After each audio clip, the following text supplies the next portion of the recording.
वरण एकदा या पद्धतीने बनवून पहा, याची चव तुम्ही विसरणार नाहीत, एवढं टेस्टी होतं। इथे मी 1 वाटी मुगीची डाळ आणि अर्धी वाटी तुरीची डाळ अर्धा तास गरम पाण्यात भिजत ठेवली होती। डाळ स्वच्छ धुवून कुकरमध्ये काढून घेतली। यामध्ये 3 ग्लास पाणी घातलेलं आहे। चवीनुसार मीठ, पाव चमचा हळद आणि 1 चमचा तेल घालायचं। पाणी जास्त घालायचं नाही आणि तेल घालायचं म्हणजे डाळ शिजताना ओतू जात नाही। मीडियम फ्लेमवर 4 शिट्ट्या काढून घेतल्या। डाळ मस्त शिजलेली आहे। फोडणीसाठी कढईमध्ये 2 पळ्या तेल घातलं। पाव चमचा मोहरी, अर्धा चमचा जिरे घालायचे। मोहरी छान तडतडल्यानंतर यामध्ये हिरवी मिरची, अद्रक, लसण आणि ताज्या हळदीचा 2 चमचे ठेचा घातलेला आहे। 1 बारीक चिरलेला कांदा घालायचा, थोडंसं मीठ घालायचं।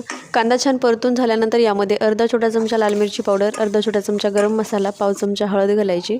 थोडंसं परतून घ्यायचं। त्यानंतर यामध्ये शिजवलेली डाळ घालायची आहे आणि याला एक उकळी येऊ द्यायची आहे। डाळ शिजत असताना देखील याला मध्ये मध्ये असं बुडापासून हलवत जायचं आहे, म्हणजे डाळ बुडाला चिटकत नाही। बारीक कट केलेली कोथिंबीर घातलेली आहे आणि एक उकळी येईपर्यंत छान शिजवून घेतलेलं आहे। मस्त चविष्ट आणि पौष्टिक असं हे वरण तयार आहे। रेसिपी आवडल्यास लाईक, शेअर आणि सबस्क्राईब करायला विसरू नका। धन्यवाद।